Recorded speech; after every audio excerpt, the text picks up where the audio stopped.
Bismillahirrahmanirrahim. Assalamualaikum warahmatullahi wabarakatuh. Waalaikumsalam warahmatullahi wabarakatuh. Innal hamdalillah, sesungguhnya segala puja dan puji itu hanyalah milik Allah saja. Milik Allah. Biasakan setiap melihat sesuatu yang indah, yang bagus, kembalikan haknya kepada Allah Subhanahu wa ta'ala. Karena kalau kita tidak mengembalikan kepada haknya, kita termasuk orang-orang yang lalai, yang lupa, yang khilaf. Seseorang melihat sebuah lukisan, pemandangan yang nampak hidup, begitu sangat sempurnanya. Datang seorang pelukisnya, lalu keluar pujian. Luar biasa Bapak. Lukisannya, berapapun nilai lukisan itu akan dibeli. 20 juta dibeli. Apalagi dia seorang kolektor ya. Dianggap lukisan ini unik, lukisan ini indah, dan tidak ada duanya, hanya satu-satunya di dunia. 200 juta pun dibeli. Dia lupa bahwa manusia yang menciptakan lukisan ini ada yang menciptakan. Seharusnya rasa kagum itu kembali kepada Allah yang telah menciptakan orang ini. Bagaimana dengan kita ketika kita melihat satu pemandangan yang indah, apakah kita akan mengeluarkan uang untuk membeli pemandangan itu? Belum tentu. Tapi hanya dengan sebuah lukisan, ya Allah. Makanya segala puji itu hanyalah untuk Allah. Ngelihat cewek cantik, Allah. Loh, bener kan? Lihat cowok ganteng, Allah. Oh, tapi ganteng jangan kesini dong, Leo. Kayaknya terlalu narsis banget. Lebay, ekstra lebay.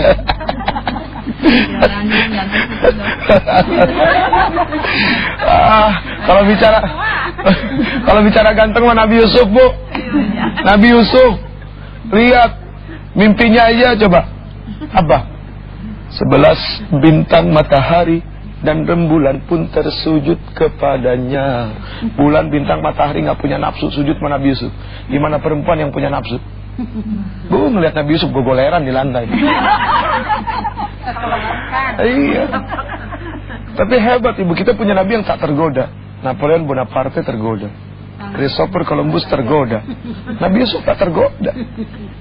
Hebat.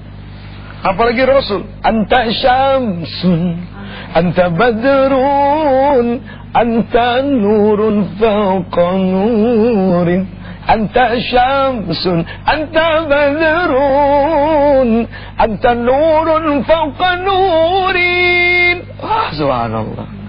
Ini pujian kepada manusia, tapi kepada Allah berbeda lagi ya. Ini tahapannya kepada manusia karena saking takjubnya kita melihat Rasul, dan ini juga adalah karena kecintaan kita kepada Allah Subhanahu wa ta'ala sudah pasti. Kan seperti itu. Baik, hadirin yang dimuliakan Allah.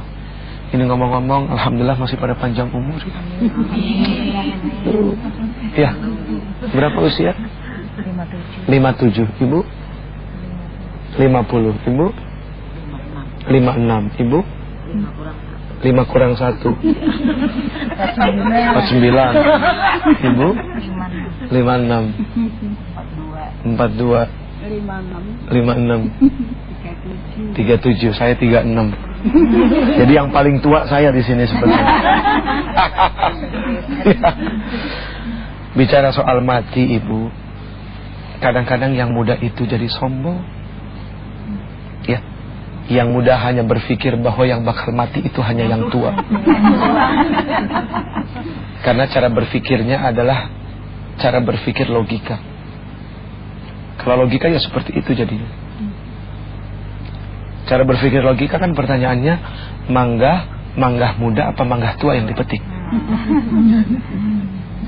Hah? Tapi kan yang ngidam jarang. Artinya lebih sering dipetik mangga tua. Jadi siap-siap yang tua-tua ya.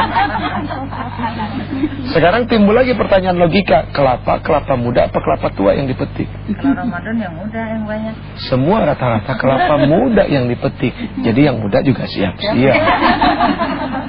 Artinya di sini ingin digambarkan bahwa urusan mati nggak tua, nggak muda, mati pas. Ya, nggak usah lama-lama. Setelah yang berikut ini juga belum tentu kita panjang umur ya. Pemirsa, alhamdulillah ternyata kami semua di sini masih panjang umur. Fenomena dunia banyak orang takut mati. Insya Allah saya yakin ini mewakili ibu-ibu. Nggak ditanya pasti nanya. Sebetulnya ya, banyak orang takut mati. Siapa yang takut mati? Sudah pasti yang takut mati itu adalah yang tidak percaya kepada Allah. Maaf, kita ini kan di dunia mengembara. Ya, kita ini merantau ke dunia. Kalau yang namanya merantau pasti akan pulang kampung. Lihat peristiwa Ramadan kemarin. Yang pada merantau ke Jakarta, wong Tegal, wong Surabaya, wong Desa, ya kan? Semua pasti pada pulang kampung.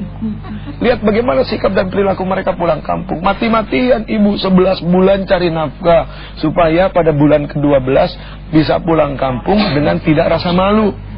Malu dong. Udah ke Jakarta lama-lama begitu pulang kampung nggak bawa apa-apa.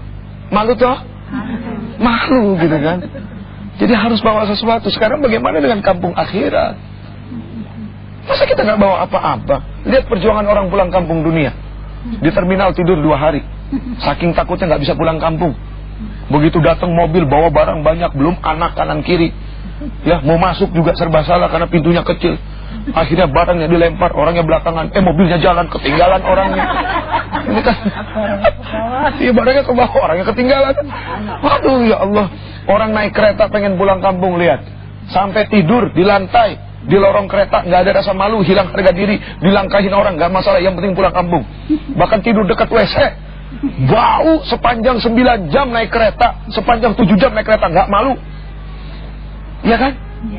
Sekarang apa pernah kita lihat orang saking takutnya nggak bisa pulang kampung akhirat, pergi ke masjid, wah di bawah rame, di lantai 2 rame, akhirnya naik ke atas genteng ngaji gitu. Dibilang apa besok? Dibilang orang gila. Kenapa urusan akhirat kita dibilang gila? Urusan dunia dianggap wajar. Karena itulah tidak meyakini bahwa akan ada hari akhir. Duh, yang namanya hidup mah ada masa expire, ada masa kadaluarsa, Bu. Bentar lagi pada kadaluarsa nih. Iya kan? Bentar lagi. Bentar lagi. Ya iya, stoknya udah mau habis ya, Bu ya. Aduh, Masya Allah. Nah, yang penting sekarang begini. Memohon kepada Allah, mudah-mudahan Allah Subhanahu wa taala kita mewafatkan dalam keadaan husnul khotimah. Tapi husnul khotimah itu bergantung kepada kita, sikap dan perilaku. Kalau hari-harinya berbuat maksiat, bagaimana mungkin bisa husnul khotimah? Iya kan? Karena di saat orang meninggal, Bu, dia akan menunjukkan kebiasaan-kebiasaannya. Tuh, kebiasaan yang paling sering dilakukan apa? Nah, di saat sakaratul maut akan kelihatan. Ibu kalau, waduh, anak-anak ibu aja suruh buka YouTube. Ibu-ibu pasti nggak ngerti ya YouTube apaan ya. Tuh kan, kagak ngerti kan? Salah ngomong gua. Anak-anaknya suruh buka YouTube nih buat teman-teman ya yang suka buka, yang suka internetan. Maunya Facebook aja. Buka YouTube, di sana banyak kejadian-kejadian ibu, ya, banyak kejadian-kejadian orang yang sakaratul maut, begitu wafat mau dikafanin, tangannya begini terus nih. Tangannya tasyahud akhir. Subhanallah, tangannya.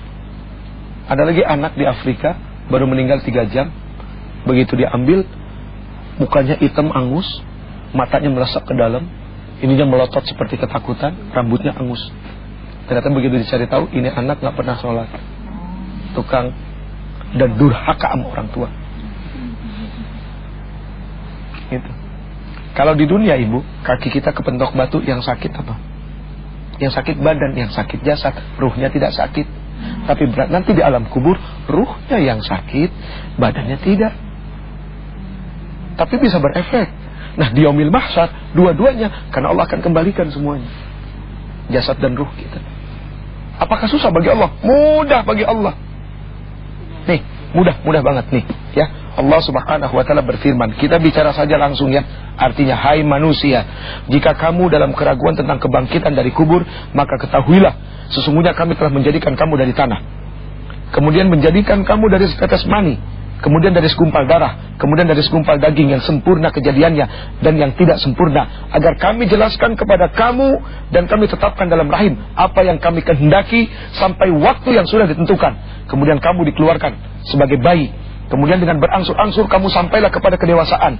Dan di antara kamu ada yang diwafatkan, ada pula di antara kamu yang dipanjangkan umurnya sampai pikun, supaya tidak mengetahui lagi sesuatu pun yang dahulunya telah diketahuinya. Dan kamu lihat bumi ini kering, kemudian apabila telah bumi itu diturunkan air di atasnya, hiduplah bumi itu dan suburlah dan menumbuhkan berbagai macam tumbuh-tumbuhan yang indah. Artinya bagi Allah mudah. Membuat manusia saja mudah, apalagi hanya sekedar membangkitkan saja. Itu mudah bagi Allah. Makanya penting kita percaya sama Al-Quran, kepada yang menciptakan Quran, kepada yang menurunkan Al-Quran. Nah itu ibu. Aduh ya Allah bu, kalau kita bicara cerita tentang bagaimana Rasul wafat, Allah utus malaikat Israel dengan wajah yang sebaik-baiknya. Kata perintah Allah, "Wa Israel, jemput kekasihku, berikan wajah yang sebaik-baik rupa kepada beliau."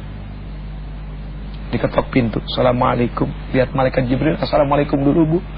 Nah kalau ke kita kan kagak pakai assalamualaikum. Nah, main betot aja gitu. Dia assalamualaikum. Ya. Kemudian Fatimah yang membukakan pintu. Begitu Fatimah bertemu mata dengan Israel, Fatimah kaget, kenapa? Itu tulang-tulang mau pisah. Tulang mau pisah. Kemudian Fatimah kembali kepada Rasul. Ketika itu Rasul lagi sakit. "Wahai ayahku, itu siapa kamu di depan?" Begitu aku memandang kepada wajahnya, melihat kepada matanya, tulang-tulangku mau pisah. Apa? Rasul bilang, "Itu adalah Israel." Kaget. Begitu dengar Israel, Fatimah menangis. Tahu bahwa ayahnya akan kembali kepada Allah. Terus Rasul bilang apa? "Wahai anakku, jangan kau menangis, karena engkau yang pertama kali akan menemani aku di surga." Datanglah Israel. Atas izin Allah dicabut nyawa ruh daripada Nabi Muhammad. Allah bilang apa sama Israel? "Wahai Israel, seandainya kekasihku menolak, pulang." Coba. Rasul tahu diri, memang sudah ajalnya, nggak mau ditolak. Di saat Rasul dicabut nyawa ditemani oleh malaikat Jibril. Apa yang Rasul bilang? "Wahai Jibril, sungguh betapa sakit rasa dicabut nyawa ini." Kemudian Rasul mengatakan, "Ya Allah, jangan engkau timpakan rasa sakit mati ini kepada umatku." Tapi Allah berkata apa? "Tidak ya Muhammad." Ini salah satu doa Rasul yang ditolak oleh Allah Subhanahu wa Ta'ala, bahwa semua merasakan rasa sakit mati. Kalau seorang Nabi Muhammad yang begitu sangat sempurnanya, dijamin surganya oleh Allah, masih bisa merasakan rasa sakit mati, pertanyaannya bagaimana dengan seorang Jeffrey?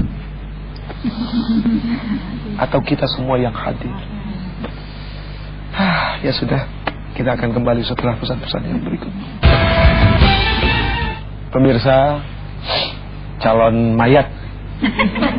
Oh iya, kita ini kan semua calon mati. Calon mati, calon mayat. Makanya saya lebih senang kalau mengucap salam sama ibu, "Waalaikumsalam ya ahli kubur." Ini kan ahli kubur semua. Oh iya, betul kan? Sebentar lagi kita bakal pindah rumah, pindah alamat ke kuburan. Itu alamat yang pasti nggak bakal susah dicarinya bu. Kalau alamat yang sekarang manusia suka ngilang-ngilang, apalagi kalau bikin salah, gampang hilangnya. Tapi kalau udah alamat dikubur, meskipun bikin salah udah gak bisa kemana-mana, di situ aja mentok. Ya, orang nyalonin diri jadi presiden belum tentu jadi. Tapi kalau orang gak perlu nyalonin jadi mayat, bakal jadi mayat. Iya kan? Nah, itu. Nah sekarang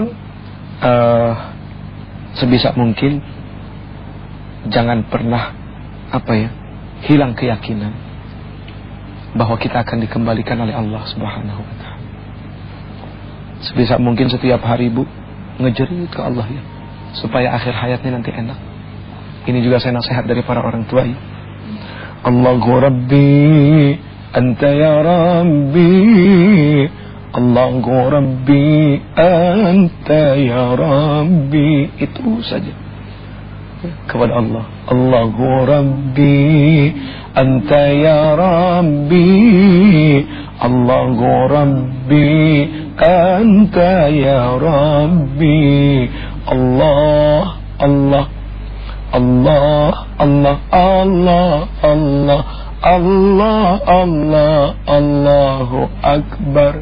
Berharap lagi seperti ini dicabut nyawa. Aduh, indah ya. Soalnya kalau kita ngomongin dosa, aduh gak ada habisnya. Kenapa gak ada habisnya? Saking banyaknya dosa yang kita lakuin. Dosa diri sendiri kepada Allah itu sudah banyak. Belum nanti ditanya bagaimana tanggung jawab sama suami. Aduh, belum jadi seorang ibu kepada anak. Aduh, belum jadi seorang tetangga buat tetangga yang lain. Aduh, banyak pertanyaan. Makanya sebisa mungkin selama roh ini masih berada di jasad kita, terus Allah, dirayu Allahnya. Allah, Allah rayu. Ya, supaya apa? Dapat rahmat dari Allah. Karena kita semua ini tidak akan masuk dalam surganya Allah karena amal perbuatan kita. Bukan berarti terus pada akhirnya, oh kalau gitu berhenti aja beramal. Tidak. Artinya amal ibadah kita mah pasti dicampuri dengan riya. Ingin dipuji, ketidakikhlasan, ketidaktulusan, keterpaksaan. Makanya Rasul mengatakan seperti itu. Sesungguhnya kalian tidak akan masuk surga karena amal kalian. Itu yang diucapkan Rasul kepada para sahabat. Termasuk aku. Kaget sahabat, oh termasuk engkau ya Rasul. Betul, termasuk aku. Lalu bagaimana kita masuk dalam surganya Allah? Kita semua masuk surga Allah karena rahmat Allah, karena kasih sayang Allah. Nah bagaimana untuk mendapatkan kasih sayang Allah? Jangan pernah ditinggal ibadah. Ya, ibadahnya jangan pernah ditinggal. Orang banyak memudahkan perkara sholat. Sholat dianggap, kan udah terlalu sering kali orang nyampein, jangan tinggalin sholat, jangan tinggalin sholat. Anda anggap enteng. Padahal perkara sholat itu begitu sangat luar biasa. Awwalu ma yuhasabu bihil abdu yaumal qiyamah as-salat. Yang pertama bakal ditanya oleh Allah Subhanahu wa taala, pertama perkara sholat. Sholatnya baik semuanya. Sholatnya rusak yang lain. Ya, jadi sebisa mungkin merayu Allah dengan ibadah, mencari rahmat Allah dengan ibadah. Sehingga apa? Di saat nanti kita kembali kepada Allah, nggak ada rasa takut ninggalin dunia. Banyak orang yang matinya susah karena takut ninggalin dunia. Takut ninggalin istrinya yang cantik, takut ninggalin anak-anaknya yang lucu, takut ninggalin hartanya. Padahal ya Allah ya kali, apa yang ditakutkan? Kita ini cuma diberikan hak guna pakai, bukan hak memiliki. Karena hak memiliki itu adalah mutlak milik Allah Subhanahu wa taala. Istri hak guna pakai. Iya kan? Kita hanya dititipkan di dunia ini, nggak ada yang diberi.